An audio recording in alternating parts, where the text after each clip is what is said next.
Mediana prophet and a question or for back to back. And as my bar can be Markoma is some be and I'm Pesam Magana and in Bacho. She video no like pigeon. Men yes said me who yanka, me kayanka, na me say yanka. Onyanko pone na kwa akasa. Now before that no, ma yen twa homra sisia na yen toaso.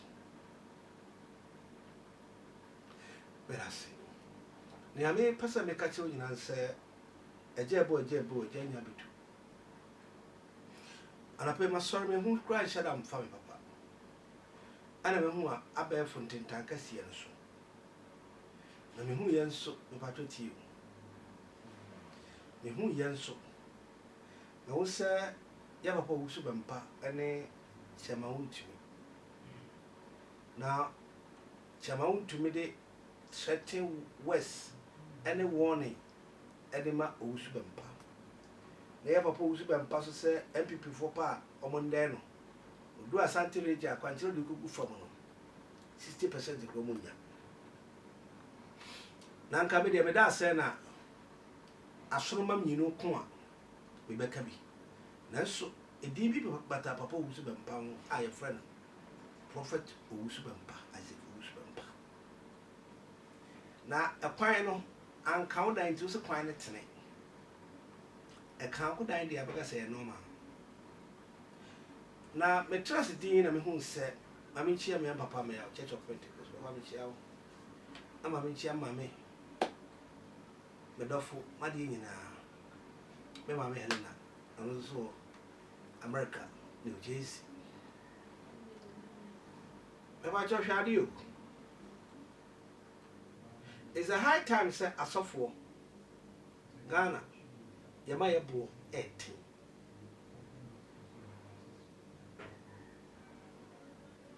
Media, me yama as you should have be beat, say NPP. We try to grab on Monday. A Ketua. And your fat name Chiauka. Na me come dream na my yenny am a panel. A web people fool. Chairman Wontumi. Yen now Ghana and I propose to a pardon us or Nantoso. Same free yame, same free yame. But the Nassau dying at Toso. And then Nemqua at Toso.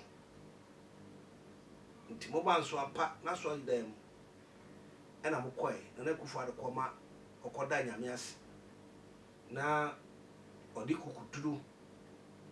wan hwese obi be ne bone no timi delicate mama Ghana se mama ye evil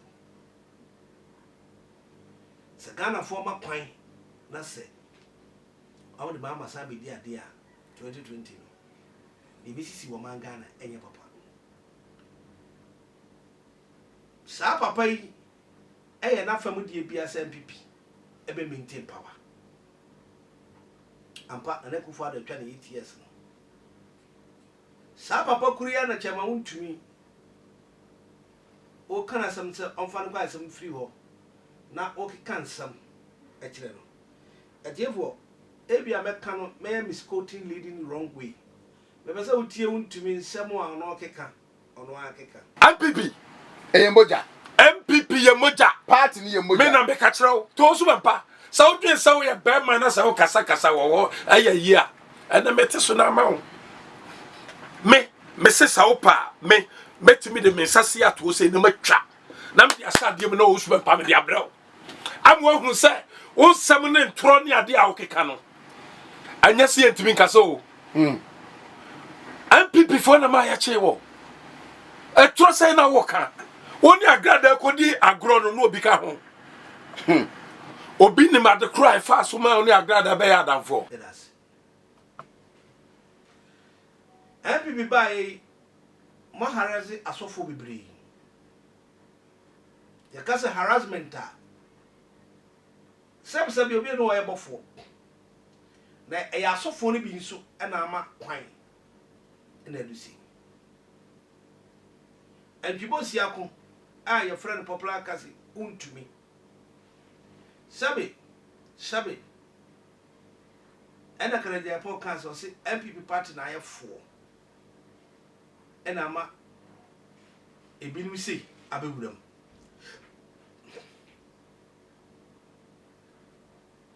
ye ka party omo ye boni ye 4 NPP 4 e ka na me hire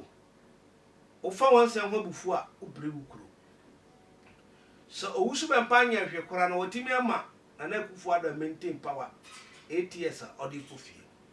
Wontumi udidi wo Wontumi o say election time here say na obawu yanti NPP ya blood party e moja party Wontumi waka asema mu do na ye mi say Wontumi oba no a sacrifice na one ye so election year na obawu dia ene Wontumi meti maka say ta let say what do bay a sacrifice ma NPP but waka say NPP ye moja party na ebasa won sakura obi twa adu ya shade makoma owusu bempa sasam na account no see you put into bracket Wontumi brabe kirem kire Ghana for say denti na so betwa won sade akoma owusu bempa wa kra 2 election year na wo oba ewuye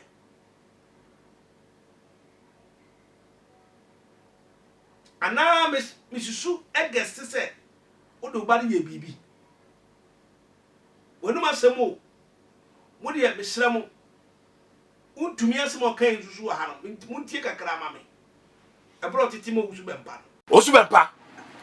utie o ke kana me ba sante region ya yi o you as a nipa bi be yet say enye ono a yentime wene it's not true 2016 2 months to election to say and am ba wu ye ayana utie onya be mo osu bempa na nese de kan mesia hit wanu na wo de kan sa ne no me a wo yes wo ye nyina madane aba so thank you mesira mo mayen kan no kura kira MPP for say omo ya ye boni aye e de tie owusu bempa utie owusu bempa o se ye chi no fra Wontumi pese mi bisa se wan fra wo ana o fra wo na bitokosi boatin papa yi ebia me no ye group H unse da nyini sa ayo odumbi sene Wontumi ka so de vice president ko owusu bempa nim ko buko todwe e ma ne ye nyama ma no dakoro ene nipa dwene di sidan na mu so bebu agu a odwene nyama bibiri aso bebu agu Wontumi sa osi owusu bempa ni hwe bayifo etu ni be ye de akakra wu me catch your place owusu bempa wo bibi obetima yem because what the name kwato so ma so dan ye ya ade owusu bempa ye nyina ye ya o pains because we talk about watin e chi no owusu bempa nu masam se wasu ompa we talk about watin a chen be mai se uye di for dia sabe obi si so be ya abrante e ya abofra azo be nyini be ye pani dia ene nana ba o me ade watare no hu eye dia waban ebetwam membe ko SNPP for fikunwa so na we talk about watin uni owusu bempa ntem odo amam so do amam dia ene ehunu se eye wo sofo yi wona nne ahihye ohaw abeto owusu bempa ene MPP fontem enti ne owusu bempa ye bia no ode yaw ene eye enti Wontumi na me pesa be ka che on se ye didi wi o ye nkasa wie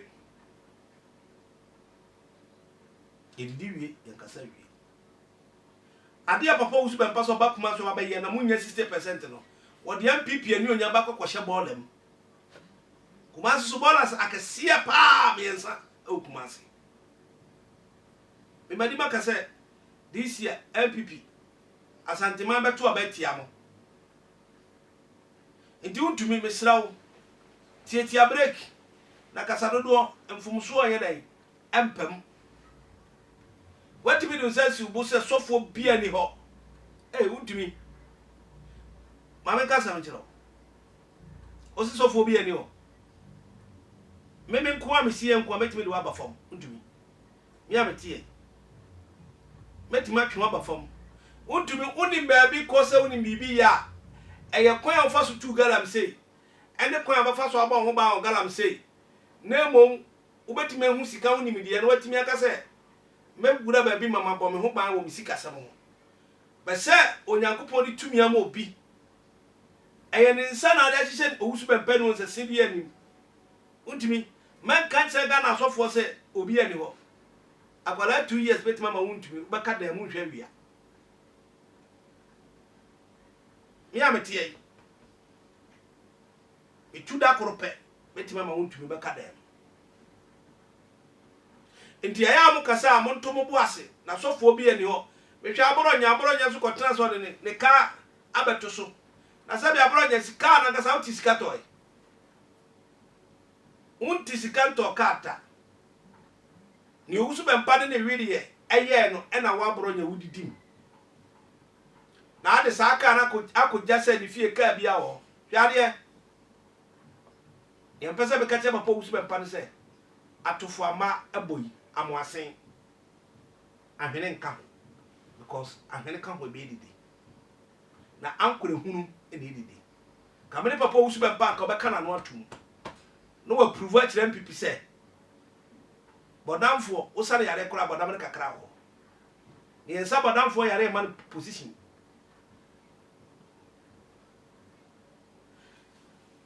ehina NPP ehina na abo eye wusu be ban man omonsa ka bia omonsa nsu gu so anyan commission po no so de na dwene ne kan ya shabi o de na dwene ne kan ya amama be didewu eno nsisa se obeka se John Dramani mama na kuma panti nyame de o ma ne hye nsa owusu be mpa nya sofo bia o se oye kawodo o kan samo a utumi se nipa ni so di ojo nipa ni so ojo be spirituality no onjo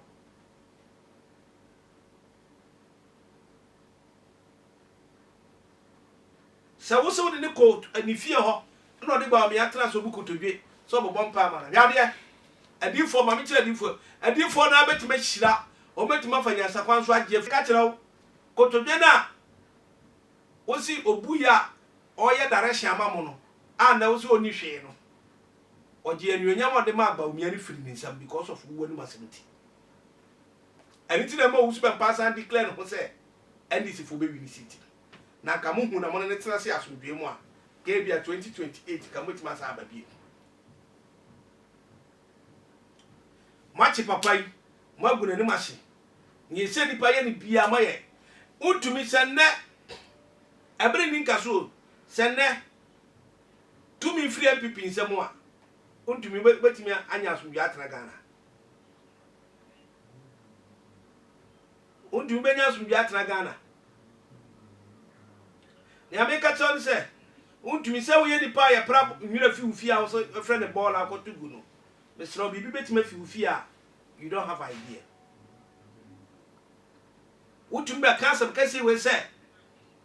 wonsa kro betimi twa komo wusu mempa eye question mark usen wia uso ni hwe na election ya na obewu ye ma beki kansam na mi bisa say select ayembia odo ba ye sacrifice my NPP ana because when man say NPP no aye moja party and no wonder say election year na ye to aba na yetimi bo nipa etuo pe nipa 8 untumi wona wa ma be hu se sa NPP eye huriye mu no moja nyame na me ka o untumi anum the horse smart untumi access west wagon Ghana won so called men of God penifo mutie we yo se untumi tumi be TV station no obi akọ wai eye Cathedral na ye tu ye Ghana ska opepepe 58 trillion no ni etimi chi ni kotum na untumi tum betena se NPP Party ye moja no mo de chichire NPP Party etina ye se wesu agon tu na tutu nipa do mpebubu ye no IGP na pa untumi mfre untumi because omo na dey post ni ma o papa nka ba de se ufre ba de sa ka untumi wo head office dada se NPP Party eye moja enti mo kun nipa mo nwene ho betuma se twa onsa e de abra wusu be pa wa kra IGP yesraw eni mani me yesa mutumi achi untumi IGP NPP form ye hu se party ni emoja party minim ni pado do ma de chichire ye eni ti de nipa ye kun omo hwan nipa 8 ye kun om weswagon ye bebubu ebituo ebupu omo nan mu dompe pie ye na mo aye ne kataso mu aso ne ye ntimi ehu nipa omo ye sad besi ne IGP papa every ni nkaso na mo mesre se wadwuma abaye no awurade bebo am wawi asodwe mu na mo beja dimpa na nipa nka se IGP tan wo kunkum nipa wo leshi hu because ne mutumi ama wiase nyina ate se wenya lejo when you no num ti ni radio station so see NPP ye moja party enti we chire ye pefe se NPP muni futufu a mo mfre wuntumi na mo kanchira ne se asem o kan no ada so beba be redraw na se election time IGP hwe na nipa ba kokora ho ka mo misa wuntumi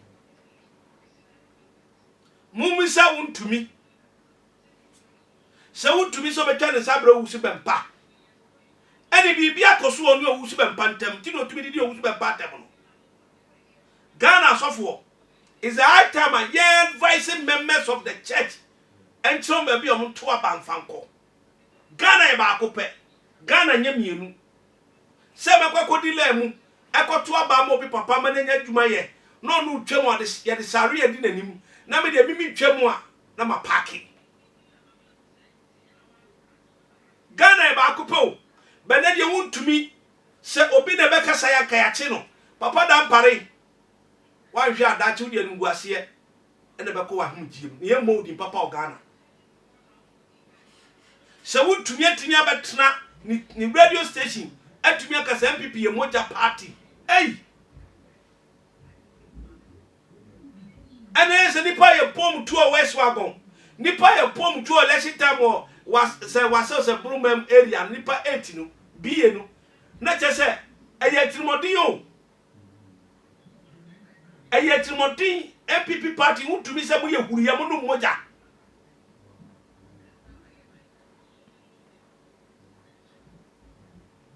oh my Ghana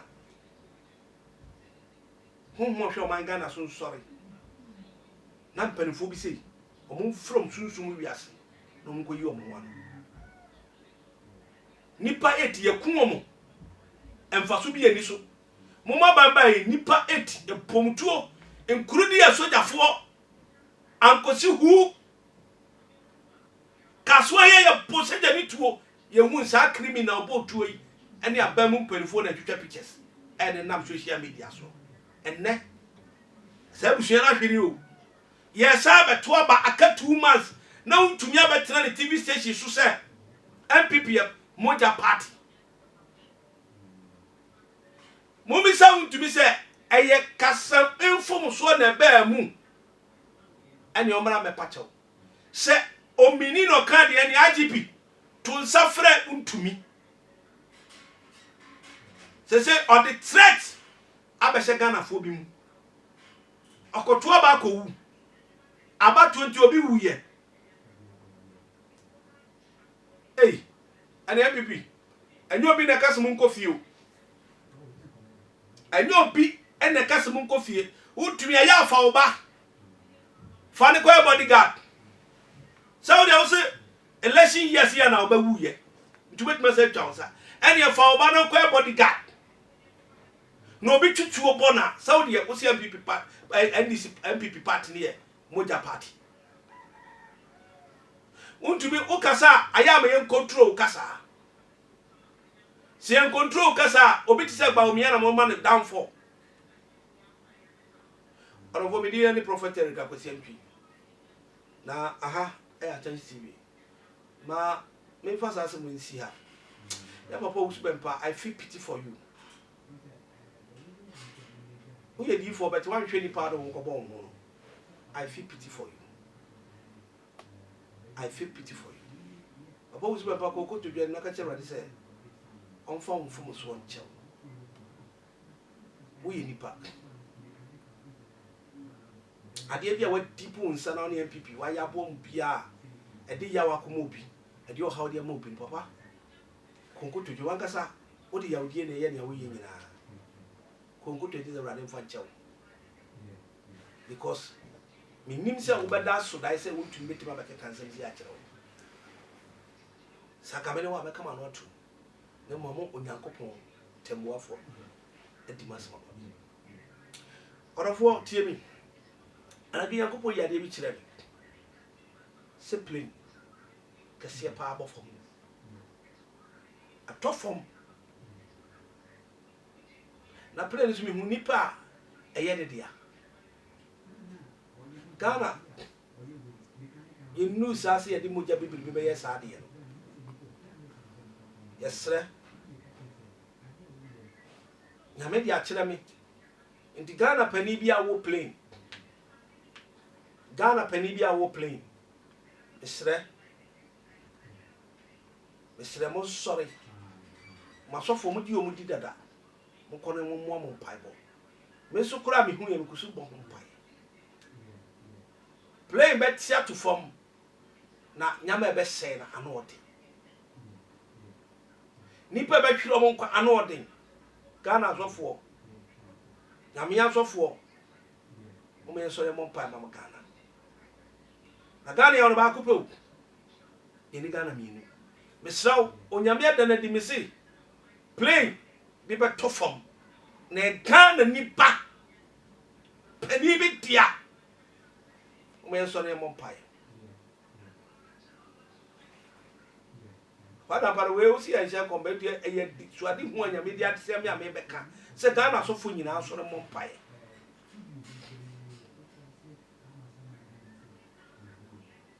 ya ben chance so we are for here and yama be say e bi no mo ye Usbempa mo me say Usbempa a di for say no ni mo if they team up they can do more things papa dan pare me slow say e be ya wo Usbempa na ma konin chen ana to safren na ka sorry fa kire no because mo chino on no reason a eye ya besin ne yantimi ehun so bia Usbempa akọ di boni bi o ana akọkun obi o bere chino afirst Usbempa kana akosem se omo so akodi ananchemati echi na kokoba ni dede ba kanya ba ko abo Usbempa edi ya wajibi ho na de bi okasa ba ko minu no apo okasa ba ko minu no apo aba di bi dan pare mesro ni so ye Kristoni a udu awurade mi se presbyni udu awurade men kase enne na tumi ya bedi wonsa tumi ni kase wonyankopon sam na tumi ni kase oni ni awurade just say sorry to Usbempa. Your choice. You can feel to do it or not. Whatever if it's a marano and then in the fair enough. Fair enough. Come to also audacious. Now what tea will soon have Kunisa. Papa, Usbempa maybe be a tia part NPP or the pains. I say Ghana play me by theater form. I'm sorry, I saw for you in a month pie. An order, woman Fenny Akro. onyame dana dia esi esoro bo mpai enye we na me be ka dia fans Ghana so fu nyina mo enso ne mo mpai ora bo attention TV na ko embassy validation ko chire media ne prophet Eric akosi antwi me so brother bia me mpa bo o siara yo so ka si bra come home e to no maybe I should be bia my number is 0543 419160 0553 40 4062 frame any go abane Suzadia me will be a domain Uganda me chance and we are Bonnie from a fine but you see who are between one. I ran it out.